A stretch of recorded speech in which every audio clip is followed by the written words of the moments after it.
घने बांस के जंगल के बीचों बीच एक छोटा लड़का रहता था जिसका नाम अरुण था। वह बेहद जिज्ञासु और साहसी था। अरुण अपनी दादी की उन कहानियों से मोहित था जिनमें एक रहस्यमयी पांडा का जिक्र होता था जो जंगल का संरक्षक माना जाता था। कहानी के अनुसार यह पांडा साधारण पांडा जैसा नहीं था। वह इंसानों से बात करने और अपनी अद्भुत बुद्धिमत्ता के लिए जाना जाता था। एक दिन अपनी असीम जिज्ञासा से प्रेरित होकर अरुण ने जंगल के गहरे हिस्सों में जाने का फैसला किया। एक छोटे से बैग में कुछ खाने का सामान और अपनी दादी का पुराना नक्शा लेकर अरुण निकल पड़ा। उसका उत्साह जंगल की शांत सुंदरता से भी ज्यादा था।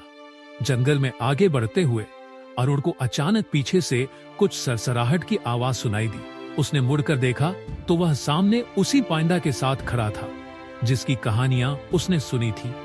पांडा की आंखें चमक रही थी और उसकी उपस्थिति शांतिपूर्ण और प्रभावशाली थी। पांडा ने सिर हिलाकर जैसे अरुण की जिज्ञासा और मित्रतापूर्ण स्वभाव को स्वीकार किया।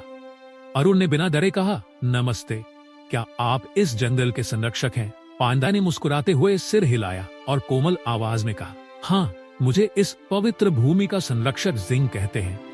तुम इतनी गहराई तक क्यों आए हो, छोटे बच्चे?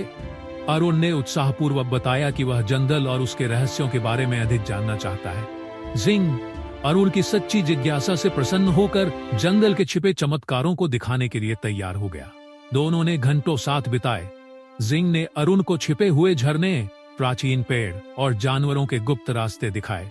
जैसे ही सूरज ढलने लगा, जिंग ने अरुण को गांव लौटने की सलाह दी।